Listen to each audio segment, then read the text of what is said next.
नमस्कार, देश की बात में हाजिर हैं और पहले बात उत्तराखंड की, जहां अंकिता भंडारी मामले में स्थानीय लोग भी न्याय की मांग कर रहे हैं। अंकिता का पूरा परिवार अब गांव पहुंच चुका है, वो गांव में है। जांच के मामले में आज रिजॉर्ट के अन्य कर्मचारियों से पूछताछ की गई है, जहां अंकिता काम करती थी। उनके स्टेटमेंट्स आज रिकॉर्ड किए गए हैं। आज इस मामले में गिरफ्तार 3 आरोपियों को कोर्ट में पेश किया जाना था और ये बात कही गई थी, लेकिन अभी तक हुआ नहीं है। पुलिस इन तीनों आरोपियों को रिमांड में लेने की मांग करेगी। इसके अलावा आज अंकिता भंडारी के पोस्टमार्टम की विस्तृत रिपोर्ट का भी इंतजार हो रहा है। शाम के 6 बज चुके हैं, अभी तक वो नहीं आ पाई है। कल प्राथमिक रिपोर्ट में अंकिता के शरीर पर चोट के निशान की बात सामने आई थी। एसडीएम परिवार से मिल भी सकते हैं, कहा जा रहा है, कुछ ऐलान भी कर सकते हैं। और आज एक और इस पूरे मामले में एक और एंगल जुड़ा, जब अंकिता की जो मां है उनका एक बयान सामने आया। गांव जाने से पहले अस्पताल में भर्ती अंकिता भंडारी की मां का गुस्सा फूटा था। उन्होंने अस्पताल से ही घर रवाना होने से पहले कहा कि मुझे गांव से लाए, लेकिन मेरी बेटी का चेहरा नहीं दिखाया। मुझे बीमार बताकर अस्पताल में भर्ती करवाया गया। आइए सुनते हैं उनकी मां को। मेरे को तो धोखा से यहाँ लाया गया। मैं तो वहाँ नगर पालिका में आराम से बैठी थी, वहाँ से लाया गया मेरे को कि चलो चलो ऊपर चलो चलो। वो भी मेरे को उसमें लाया गया कि मैं बोली इसमें क्यों बैठा रहे मेरे को, मैं वैसे भी जा सकती हूँ, है ना। मेरी 2 बेटियाँ थी मेरे साथ यहाँ पे, सपना और पूजा। हम दोनों की दोनों यहाँ पे गप्पे मार। और ये भी जो लगाया ना इन्होंने, उसी समय निकाल भी दिया। फिर मेरी बेटी ने 2 घंटे बांधा कि कहाँ गए, निकाल के ऐसे दिखाने के लिए लगाया है ना। ये भी हमने बाद में लगाया है। ये सब दिखावा किया है इन्होंने, हमारे साथ सब छल किया। मुझे पता है ना कि जब उन्होंने मेरी बेटी को दिखाया नहीं मुझे, तो मेरी बेटी अभी जहाँ भी है मुझे मेरी बेटी दिखाओ, मैं कुछ नहीं जानती। इतनी दूर से बुलाया इन्होंने मेरे को जंगल से। हाँ, पुलिस वाले आए थे यहाँ पे कि चलो घाट पे चलो बैठ। मैं बोल तो रही हूँ ना कि हमने ऐसा कुछ नहीं किया, ये सब इनकी चाल है, ठीक है ना। जब तक इन्होंने माँ को नहीं बताया ना बेटी को, मैं कैसे हिल सकती हूँ। मुझे भी तो दिखाओ मेरी बेटी। दिखाई भी नहीं दिखाई, यही तो मेरे पास प्रूफ है। मेरी बेटी नहीं दिखाई। तो हमारे साथ उत्तराखंड के मंत्री सुबोध उनियाल जुड़ने जा रहे हैं। मुझे बताया जा रहा है थोड़ी देर में जुड़ेंगे, लेकिन सुबोध उनियाल का इंतजार रहेगा। आइए आगे बढ़ते हैं। हमने कुछ देर पहले अंकिता के भाई से बात की थी, उसको आपको बातचीत सुनाते हैं अंकिता के भाई की। जो मैंने पहला अंकिता के भाई से सवाल पूछा था, अजय उनका नाम है, यही सवाल था कि मुआवजे को लेकर, क्योंकि अब तक ये था कि मुआवजे को लेकर कुछ ऐलान हो जाएगा या कुछ बात कही गई हो। तो अजय, मेरा पहला सवाल आपसे यही है, मुआवजे का ऐलान क्या हुआ है? क्या अब तक परिवार को कुछ मिला है?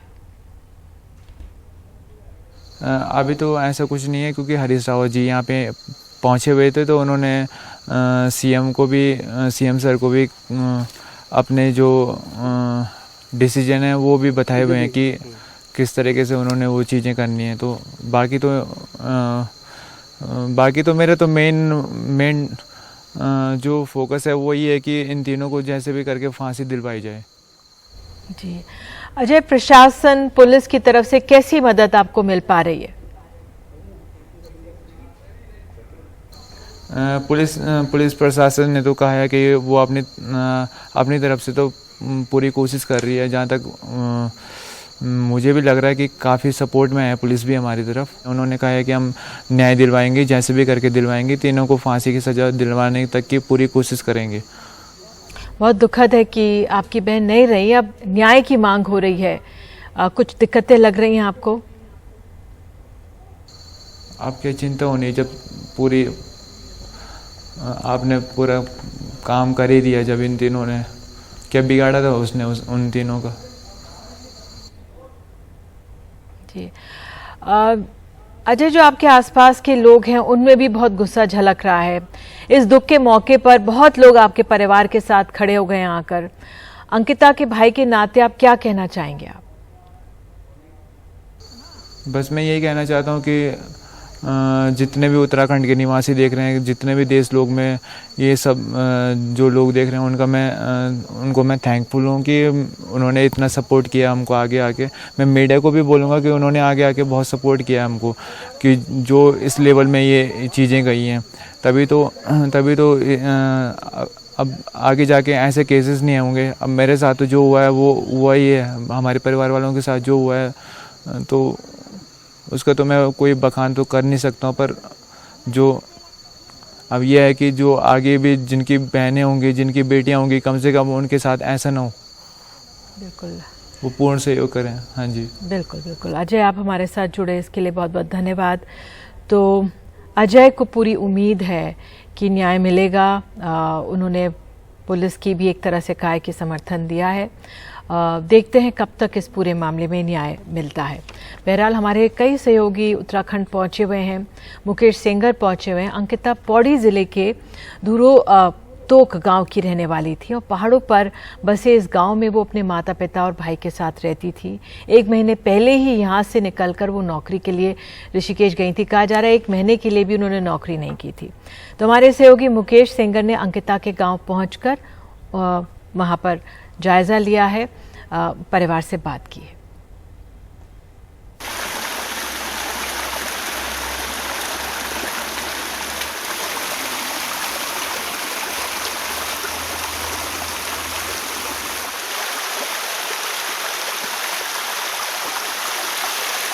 पहाड़ में करीब 2 किलोमीटर का सफ़र तय करने के बाद हम पहुंचे हैं अंकिता के घर, लेकिन यहां तक पहुंचना आसान नहीं था। बहते हुए पानी में हमें काफ़ी लंबा चलना पड़ा और काफ़ी चढ़ाई के बाद हम उसके घर तक पहुंचे हैं। ख़ास बात यह है कि ये ऐसा इलाका है दुर्गम, जहां पर आपको दूर दूर अलग अलग घर नज़र आएंगे और अंकिता यहां पर अपने भाई और अपने माता पिता के साथ रहती थी। इस दुर्गम इलाके से निकलकर वो नौकरी करने ऋषिकेश गई। आप समझ सकते हैं कि उसके सपने क्या होंगे। यह इलाका जहां संसाधन नहीं है, उस इलाके से निकलकर वो ऋषिकेश पहुंची और वहां पर नौकरी कर रही थी। मेरे साथ अंकिता के पिता हैं, उनसे बात करते हैं। आपको कब मालूम चला कि अंकिता गायब है? मुझे 19 तारीख 4 बजे पता पड़ा। किसने बताया था आपको? ये उसके दोस्त है, उसने बोला कि अंकिता वहाँ नहीं है। अच्छा। 8:30 बजे 18 तारीख से अच्छा, नहीं वहाँ। अच्छा। तो मालिक ने 5 बजे 19 तारीख 5 बजे फ़ोन किया कि आपकी लड़की सुबह से 19 तारीख सुबह से बता रहा था वो कि आपकी लड़की सुबह से यहाँ से गायब है। अच्छा, फिर क्या किया आपने उसके बाद? फिर यहाँ से गया मैं 6:30 बजे के आसपास यहाँ से गया। हमसे पहले होटल वाले मैनेजर और मालिक और उस मालिक की मिसेज और मालिक के पिता और अरविंद अंकित नाम का वहाँ पहुँच रखे थे। मैंने कहा मैं अंकिता भंडारी का पिता हूँ, मुझे रिपोर्ट लिखानी है। तो कहने लगे कि नहीं, रिपोर्ट इन्होंने लिखा दिया। मैंने कहा उनकी रिपोर्ट लिखोगे पहले पीड़िता की रिपोर्ट लिखोगे? तो नहीं आपकी रिपोर्ट नहीं लिखूंगा मैं। तो पटवारी घूमता रहा। उसके बाद उस पटवारी ने कुछ नहीं बोला, सिटी कैमरे ऑन करो, कुछ करो। तो मैं वहाँ गया, मैंने कहा आप सिटी का कैमरे ऑन करो। तो उसके बाद होटल मालिक पुनीत आर्य ने बोला कि 3 महीने से मेरा काम चल रहा है, जगह जगह से टाटे टूटी कटी हुई हैं। तो मैंने देखा, मैंने कहा ये क्यों काटा आपने ये शो? तो उसके बाद गर्मी में तो उसके बाद मुझे शक हो गया पटवारी पे और होटल वालों के साथ मैंने शक हो गया। सब मिले हुए भगत है। तो कभी आपकी बेटी ने पहले बताया था कि इस तरह से वो परेशान है या सुरक्षित महसूस कर रही है? हाँ, वो हमें नहीं बताया। जबकि 17 तारीख 1 घंटे तक बातचीत हुई। नहीं बताया आपको? माँ को और भाई से बात हुई उसकी, लेकिन नहीं बताया उसने। अच्छा, कभी नहीं बताया इसके पहले? नहीं बताया इससे पहले। मेरी लड़की नहीं साहब, वो पूरे देशवासियों के उत्तराखंड की लड़की या बेटी है। आज जनता में समझ जनता से अनुरोध करता हूं कि आप इसी ढंग से जब तक इनको हॉस्टे के तहत इनको फांसी की सजा नहीं दी तब तक मेरे साथ कंधे पे कंधे मिलाकर मेरा साथ दी। तो ये घर है अंकिता का और आप देखें कि यहाँ पर बहुत छोटा सा कच्चा सा घर है, बिल्कुल पहाड़ के ऊपर, काफ़ी दुर्गम इलाका है। और यहाँ पर अंकिता अपने भाई अपने माँ बाप के साथ रहती थी, लेकिन 28 अगस्त से वो ऋषिकेश में वंत्रा रिजॉर्ट में नौकरी करने गई थी और उसके बाद उसकी हत्या कर दी गई। इसके बाद अब देखिए कि न केवल परिवार बल्कि पूरा इलाका सदमे में है। अंकिता के गांव से कैमरामैन अशोक महाले के साथ मैं मुकेश सिंह, NDTV इंडिया। तो आइए देश की बात में आगे बढ़ते हैं। अब कांग्रेस की बात करते हैं, क्योंकि उसमें एक बड़ा संकट खड़ा हो गया है। अशोक गहलोत और सचिन पायलट के बीच लंबे वक्त से चल रही तनातनी ने कांग्रेस पार्टी को बड़ा झटका दिया है। आज दिल्ली में सोनिया गांधी से मिले हैं पार्टी के नेता कमलनाथ। मध्यस्थता की उन्होंने पेशकश की है। कांग्रेस की जो केंद्रीय टीम है जयपुर से लौट भी चुकी है, वो सोनिया गांधी से मिलने पहुंची हुई है। और प्रमुखतः अशोक गहलोत समर्थक बागियों के खिलाफ क्या कार्रवाई होगी? गहलोत का समर्थन उतना नहीं जितना दावा कर रहे हैं अब सचिन पायलट की तरफ से ये कहना है, लेकिन विधायकों का मत किस तरफ है। ये तमाम चीज़ें बताने के लिए जो बैठकें चल रही हैं, हमारे साथ हमारे सहयोगी हिमांशु शेखर मौजूद हैं। हिमांशु, आपसे इस समय क्या हो रहा है 10 जनपद पर? क्या डिटेल्स निकल कर आ रही हैं, जो मुलाकातें हो रही हैं? देखिए, 4:45 बजे मल्लिकार्जुन खड़गे और अजय माकन सोनिया गांधी के घर गए थे और कुछ देर पहले जब वो दिल्ली पहुंचे करीब 4 बजे के आसपास, तो उन्होंने कहा था कि हम सोनिया गांधी को ब्रीफ करने जाएंगे और अब से कुछ ही मेरे पीछे आप देख रहे हैं एक हलचल हो रही है। ऐसे संकेत मिल रहे हैं कि अजय माकन और मल्लिकार्जुन खड़गे किसी भी वक्त यहाँ पर आ सकते हैं। और इन दोनों नेताओं ने जो उनका कांग्रेस जयपुर दौरे के दौरान जो वहाँ पर विधायकों के साथ, स्थानीय नेताओं के साथ जो उन्होंने समीक्षा की है, जो आकलन की है स्थिति की, उसके बारे में उन्होंने सोनिया गांधी को ब्रीफ किया है। अजय माकन ने एक रिपोर्ट भी सौंपा है, वो प्रभारी महासचिव हैं राजस्थान के, उन्होंने एक रिपोर्ट भी कांग्रेस की कार्यकारी अध्यक्षा को सौंपा है। और ये संकेत हैं कि इन दोनों नेताओं ने डिटेल में उनका जो अपना अनुभव रहा है वहाँ पर और जो घटनाक्रम पिछले 24 घंटे का रहा है उससे अवगत कराया है सोनिया गांधी को। और सभी जो नेता अभी तक जिनके साथ समीक्षा बैठक सोनिया गांधी ने की है, वो बेसिकली सबसे इनपुट ले रही हैं और एक कोशिश की जा रही है कांग्रेस हाईकमान की तरफ से कि इस विवाद को जल्दी सुलझाया जाए, क्योंकि कांग्रेस अध्यक्ष नामांकन की जो प्रक्रिया है वो 24 को निधि शुरू हो चुकी है। 30 तक नामांकन भरने की आखिरी तारीख है, यानी ज़्यादा वक्त नहीं है कांग्रेस लीडरशिप के पास, क्योंकि कांग्रेस के अध्यक्ष पद के चुनाव की प्रक्रिया औपचारिक तौर पर शुरू हो चुकी है और नामांकन भरने का आज के बाद करीब 4-5 दिन का ही वक्त बचा है। तो इसलिए अब देखना बहुत महत्वपूर्ण होगा कि जो रिपोर्ट यहाँ से, जो पर्यवेक्षक यहाँ से गए थे अजय माकन और मल्लिकार्जुन खड़गे, उन्होंने जो डिटेल्ड रिपोर्ट दी है उसकी समीक्षा करने के बाद सोनिया गांधी आगे क्या बड़ा फैसला करती है। लेकिन अभी तक तो बहुत साफ लग रहा है कि कांग्रेस लीडरशिप इस मामले में बैकफुट पर है और ऐसा लगता है कि इतना बड़ा जो बदलाव, परिवर्तन की जो एक तैयारी कांग्रेस हाईकमान ने की थी, वो तैयारी शायद उसमें कहीं पर चूक रह गई है। और जिस तरह से कांग्रेस के विधायकों ने राजस्थान में विरोध किया है सचिन पायलट के नाम का, उससे ऐसा लगता है कि कांग्रेस लीडरशिप को शायद इस बात का अंदेशा नहीं था कि इस तरह से विरोध सचिन पायलट का वहां पर होगा और सत्ता परिवर्तन इतना मुश्किल होगा। इसलिए अब देखना बहुत महत्वपूर्ण होगा कि आगे कांग्रेस अध्यक्ष क्या फैसला करती है। लेकिन एक विस्तृत रिपोर्ट उनको सौंपी है अजय माकन ने और मल्लिकार्जुन खड़गे ने। बिल्कुल इंतजार रहेगा क्या डिटेल्स निकल कर आती हैं। बहुत बहुत धन्यवाद इस जानकारी के लिए हिमांशु। कांग्रेस अध्यक्षा ने हमारे से एक लिखित रिपोर्ट पूरे घटनाक्रम के ऊपर मांगी है और वो लिखित रिपोर्ट आज रात या कल सुबह तक के हम कांग्रेस अध्यक्षा को दे देंगे। कांग्रेस अध्यक्षा को हमने बहुत विस्तार से सारी की सारी बातों को बताया था। आज सुबह जयपुर के अंदर मैंने दो तीन बातों को बताया था, जिसको मैं फिर से दोहराना चाहूंगा। सबसे पहले तो जो कांग्रेस विधायक दल की मीटिंग कल शाम को 7 बजे की रखी गई थी, ये मुख्यमंत्री जी के कहने के ऊपर, उनकी सहमति से, उनके कहने के ऊपर समय और स्थान दोनों के दोनों तय किए गए थे और कांग्रेस अध्यक्षा का बड़ा स्पष्ट निर्देश था कि वहां पर हर विधायक से एक एक करके अलग अलग सबकी राय जान करके वापस रिपोर्ट उनको देनी है। और कांग्रेस अध्यक्षा को एक एक करके जब सारी रिपोर्ट सब विधायकों से बात करके देनी थी, तो फैसला वहां पे नहीं, फैसला यहां पर वापस आकर कांग्रेस अध्यक्षा को हम रिपोर्ट देते और कांग्रेस अध्यक्षा सबसे बात करके उसके बाद में फैसला होता। तो ये स्पष्ट हम लोगों ने कल से सब लोगों को कह रहे थे, अभी दोबारा से कहना चाहते हैं। हमारे पास में कुछ विधायकों के नुमाइंदे जो मंत्री थे वो लोग आए और 3 शर्तें उस वक्त रखी गई। एक शर्त उसके अंदर ये था कि कोई भी निर्णय, जो भी रेजोल्यूशन होगा, उस रेजोल्यूशन का के ऊपर फैसला 19 अक्टूबर के बाद में होना चाहिए और ये रेजोल्यूशन का हिस्सा बनना चाहिए। तो उस पर हमारा ये कहना था कि ये कैसे संभव है कि वो व्यक्ति जो रेजोल्यूशन मूव कर रहे हैं कि सारे अधिकार कांग्रेस अध्यक्ष को दिए जाएं, वो व्यक्ति कांग्रेस अध्यक्ष का चुनाव लड़ना चाहते हैं और 19 अक्टूबर को अगर चुनाव जीत जाते हैं तो उसके बाद वो खुद फैसला करेंगे तो ये कन्फ्लिक्ट ऑफ इंटरेस्ट नहीं है तो क्या है? दूसरा, उन्होंने ये कहा कि सब हर विधायक से आप अलग अलग नहीं मिलिए, बल्कि आप ग्रुप में मिलिए, समूह में मिलिए।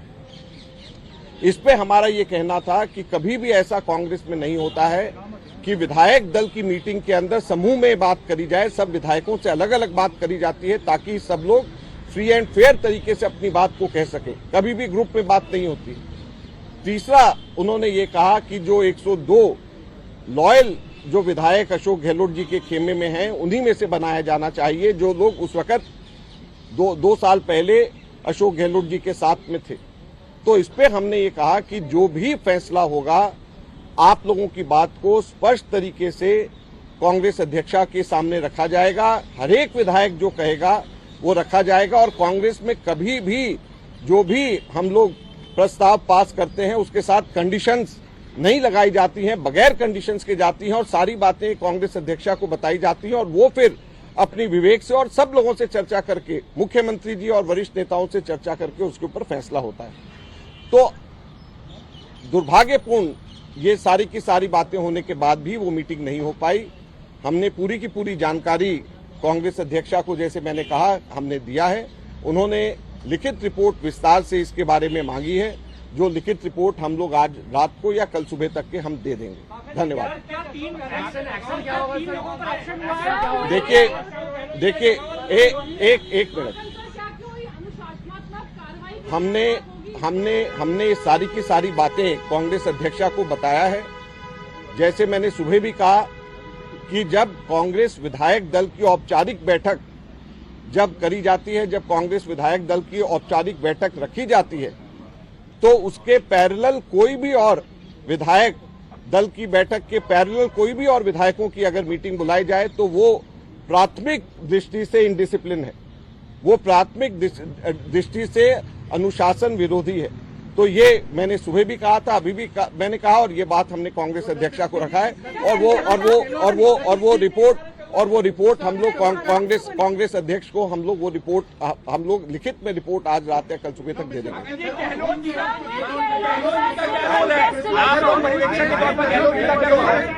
मैं समझता हूं मैंने सारी की सारी बातें बता दी। धन्यवाद।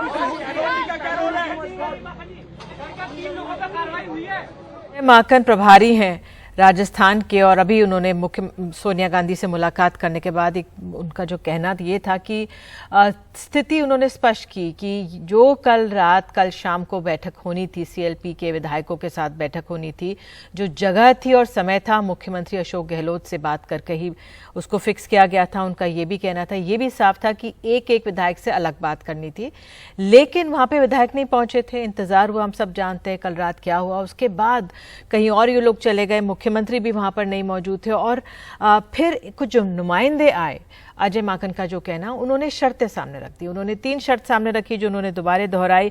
उन्होंने कहा कि कोई भी निर्णय 19 अक्टूबर के बाद हो। फिर ये भी कहा कि आप अलग अलग करके विधायकों से ना मिलें, एक ग्रुप में, समूह में मिलें। और ये भी एक तरह से उसमें एक शर्त थी कि जो 102 वफादार विधायक रहे हैं 2020 में, हम जानते हैं जो कोशिश हुई थी, इसलिए उन्हीं में से कुछ चुना जाए। तो अपने आप में अजय माकन का भी रुख कुछ अलग नजर आ रहा है, क्योंकि जब वो जयपुर में मौजूद थे उस समय वो कह रहे थे कि हाँ, सीएम तब वहीं से होना चाहिए जो अशोक गहलोत गुट का है। लेकिन अब आला कमान से मिलने के बाद इनके कुछ तेवर अलग हैं। जाहिर तौर पर आंकलन ये हो सकता है कि आला कमान नाखुश हुई हैं जो भी हुआ है जयपुर में। तो एक छोटा सा हम लोग ब्रेक ले रहे हैं, उसके बाद लौटेंगे। बने रहिए हमारे साथ।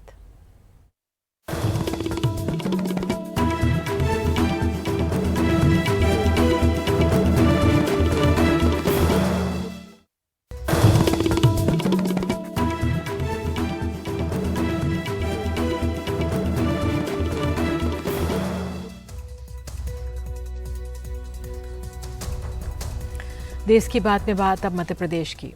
मध्य प्रदेश में सरकारी स्कूलों की हालत खस्ता है। छात्र कहीं सफाई करते, कहीं रोटी सेकते नजर आ रहे हैं। तो खामी सामने आने पर जो शिक्षक है उसको सस्पेंड किया जा रहा है। लेकिन उस व्यवस्था का क्या कहें जब एक शिक्षक के बूते पूरा स्कूल ही चल रहा हो।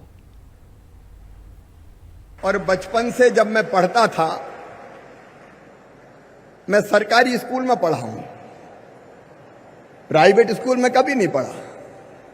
सरकारी स्कूल में अपने गांव में, स्कूल में उस समय टाट पट्टी नहीं होती थी तो एक फट्टा बिछाने के लिए संग ले जाना पड़ता था। एक कांख में फट्टा दबाते थे, दूसरे में बस्ता होता था, और स्कूल जाके सबसे पहले जो हमारे गुरुजी थे, शिक्षक थे, उनके पैरों पे हम सिर रख के कहते थे प्रणाम गुरुजी। ये श्रद्धा का भाव होता था।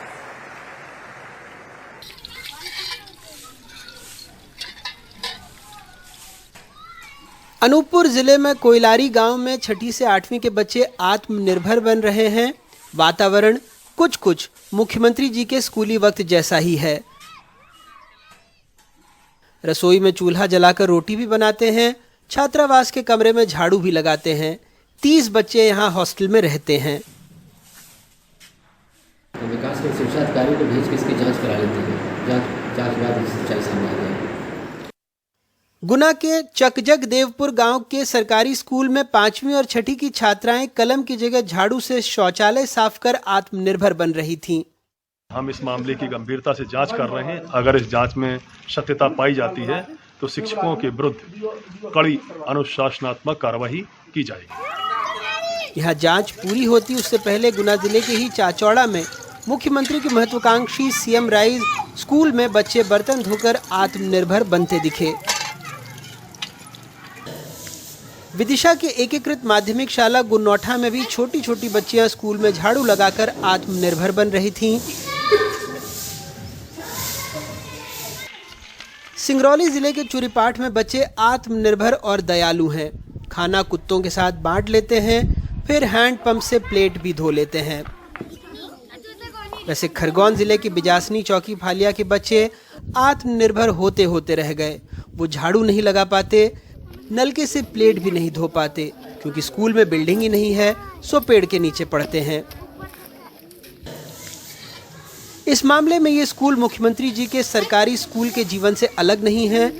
खुद मध्य प्रदेश सरकार की रिपोर्ट बताती है कि 98,963 प्राइमरी और मिडिल स्कूलों में से 36,498 में बिजली नहीं है, 19,465 में कक्षाएं बेहद क्षतिग्रस्त हैं, 11,409 में शौचालय बदहाल हैं, 34,553 में हाथ धोने की सुविधा नहीं है, 32,541 में खेल का मैदान नहीं है, 94,238 में दिव्यांग बच्चों के लिए टॉयलेट नहीं है, 95,102 स्कूलों में विज्ञान प्रयोगशाला नहीं है। 2020-21 में माध्यमिक स्तर पर राज्य में 23.8% ड्रॉप आउट रेट रहा। 21,077 स्कूल केवल एक शिक्षक के भरोसे हैं। 87,630 शिक्षकों के पद खाली हैं। 1.5 दशक से भी लंबे समय से मध्य प्रदेश में बच्चों के मामा राज कर रहे हैं, लेकिन सुशासन और सुविधाओं के मामले में मध्य प्रदेश के सरकारी स्कूल दूसरे दर्जे के हो गए हैं। केंद्र सरकार की रिपोर्ट में मध्य प्रदेश को 29वां स्थान मिला है। बदहाली की तस्वीरों की पहली गाज शिक्षकों पर गिरती है। पत्रकारों से लेकर कलेक्टर, जिला प्रशासन तक शिक्षकों के साथ क्विज खेलने लगते हैं। लेकिन जरा सोचिए, कई कक्षाओं के बच्चों को एक साथ पढ़ाना, उनको खाना खिलवाना, बर्तन धुलवाना, वक्त बचे तो सर्वे और दूसरे सरकारी काम करना। लगता है प्रशासन शिक्षकों को शिक्षक नहीं बल्कि अलादीन के चिराग का जिन समझने लगा है। मध्य प्रदेश में अपने ब्यूरो सहयोगी और भोपाल से कैमरा पर्सन रिजवान खान के साथ अनुराग द्वारी, एनडीटीवी इंडिया।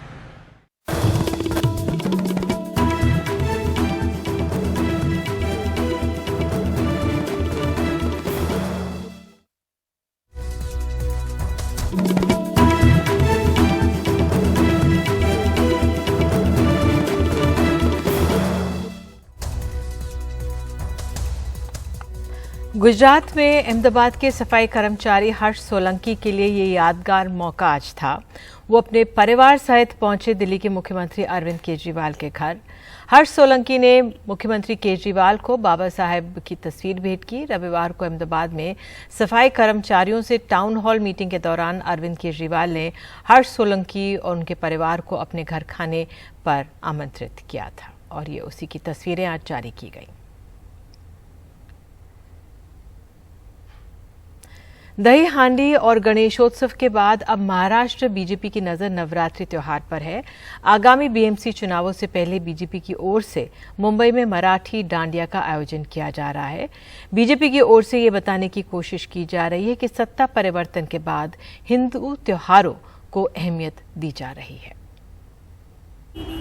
बस स्टॉप्स पर बीजेपी की ओर से लगाए गए बैनरों के जरिए बताया गया है कि 30 सितंबर से 4 अक्टूबर के बीच मुंबई में मराठी डांडिया का आयोजन किया जाएगा। आमतौर पर गुजराती गीतों से मनाए जाने वाले इस त्योहार को अब मराठी गीतों और मराठी गायकों के साथ मनाने की तैयारी की जा रही है। बीजेपी नेताओं की ओर से बताया गया कि अवधूत गुप्ते जैसे मशहूर गायक इस कार्यक्रम में शिरकत करेंगे। पिछले 2.5 वर्षों से मानो सरकार ने सभी त्योहारों को, हिंदू त्योहारों को जैसे दबा दिया था, अब सत्ता परिवर्तन हो गया है और सभी हिंदू त्योहारों पे लगे प्रतिबंध हटा दिए गए हैं। जन्माष्टमी हमने जोरों शोरों में मनाई और जन्माष्टमी में ही एक कार्यक्रम में हमारे उप मुख्यमंत्री श्री देवेंद्र फडणवीस जी ने कहा था कि अब हर त्योहार हम जोरों में मनाएंगे। जन्माष्टमी जोरों में मनाई, गणेशोत्सव जोरों में मनाई, अब नवरात्रोत्सव भी जोरों शोरों में हम मनाएंगे। 30 सितंबर से 4 अक्टूबर ऐसे 5 दिनों का एक ग्रैंड मेगा मराठी डांडिया आयोजन किया है। पहले दही हांडी, उसके बाद गणेशोत्सव और अब नवरात्रि। बीजेपी इन त्योहारों के जरिए अपने पक्ष में मराठी मतदाताओं को लाने की पूरी कोशिश करते हुए नजर आ रही है। दही हांडी के समय बीजेपी ने ऐलान किया था कि कई ऐसे गोविंदा पथक होंगे या गोविंदा होंगे जिन्हें नौकरी दी जाएगी। गणेश चतुर्थी के समय कई मंडलों के बीच में प्रतिस्पर्धा करना हो या लोगों को गांव भेजना हो, इसका भी उन्होंने इंतजाम किया। और अब नवरात्रि ये तीसरा त्योहार है जिसके जरिए बीएमसी चुनाव से पहले बीजेपी वोटरों को अपनी ओर आकर्षित करने की कोशिश करती दिख रही है। महाराष्ट्र में सत्ता परिवर्तन के बाद बीएमसी चुनाव के लिए सभी पार्टियों की ओर से तैयारी शुरू हो चुकी है। 25 साल से सत्ता में बैठी शिवसेना के भीतर बगावत के बाद अब हर पार्टी मराठी वोटरों को अपने खेमे में लाना चाहती है। मुख्यमंत्री एकनाथ शिंदे भी ये मुद्दा उठाते हुए उद्धव ठाकरे को मराठी माणूस के बुरे हालात के लिए जिम्मेदार ठहरा रहे हैं। मराठी माणूस किसकी वजह से मुंबई के बाहर गया? कल्याण, डोंबिवली, बदलापुर, वांगनी, वसई जाने के लिए मजबूर किसने किया? केवल मराठी माणूस के नाम पर राजनीति कर स्वार्थी बनने का काम जिसने भी किया हो, उसे आने वाले चुनावों में मुंबई कर सबक सिखाएंगे।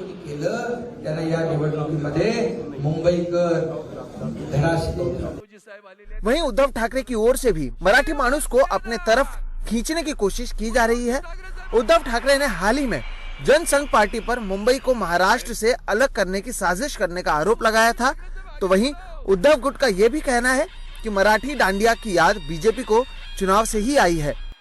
जब मुंबई पर लोगों की गलत नजरें पड़ी थी तब संयुक्त महाराष्ट्र के आंदोलन की शुरुआत हुई। उसमें जनसंघ तो था, लेकिन वो कैसे था? तब यह सभी ने सोचा था कि अगर मर गए तो भी चलेगा, लेकिन मुंबई महाराष्ट्र को ही मिलना चाहिए। तब जनसंघ पहली पार्टी थी जिसने इस समिति को कुछ सीटों के लिए तोड़ा था। ये उनकी औलाद है। पहिला पक्ष होता की ज्यांनी ती समिती फोडली आणि जागा वाटपाचं भांडण करून समिती फोडून मराठी माणसाची एकजूट फोडून तो बाहेर पडलेला, हे त्यांची औलाद। सभी जाति धर्म के लोग इसमें इन्वॉल्व होते हैं।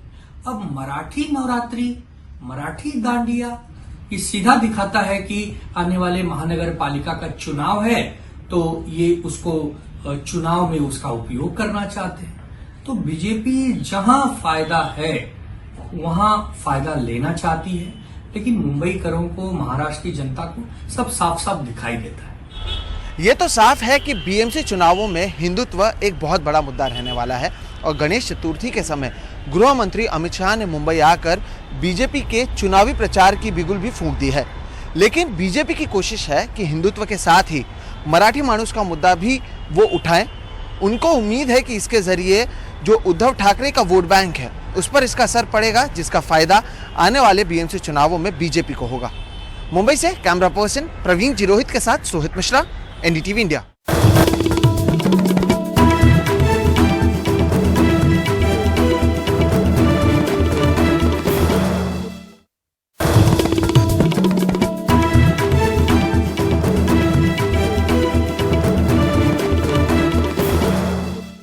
इलाहाबाद विश्वविद्यालय में फीस वृद्धि को लेकर छात्रों का आंदोलन आज 21वें दिन भी जारी है। आज के आंदोलन में बड़ी संख्या में छात्राएं भी जुड़ी और विरोध मार्च उन्होंने निकाला।